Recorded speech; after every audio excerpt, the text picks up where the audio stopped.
Day number 2 of the Nebraska Soybean Board See for Yourself Bayou Tour took us on tours. The first stop of the day was the Port of South Louisiana. It's a part of the country that is critical to global markets. We transport, at our best year, was 307 million tons of cargo from all over the world, all over the United States. It left through our port, primarily grain, energy products, and petrochemicals. Deepening the Mississippi River is something Paul is aggressively advocating for. It's a cause he says is important to everyone. 6% of the grain that leaves the United States leaves through this port.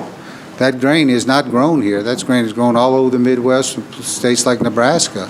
So it's important when that grain comes to our grain elevators, and I'm told it does. We do receive grain from Nebraska by train primarily at some of our grain elevators. When that's loaded onto a ship, it's important that that ship be allowed to go to an authorized depth of at least 45 feet.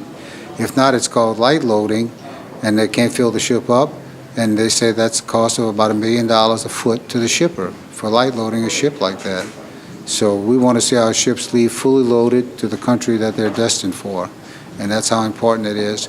And the key to all this to remember is that if we keep having problems keeping the mouth of the river dredged at 50 feet all the time, then it could cause us to become unreliable and uncompetitive. And when you lose a country that you're shipping grain to and they decide to go somewhere else and get that grain, it's hard to get them back. So it's important to all, not just us, but all the grain states to realize that the mouth of the river is important to them. I'm Brian Stuskett reporting from the 2019 See for Yourself Bayou Tour.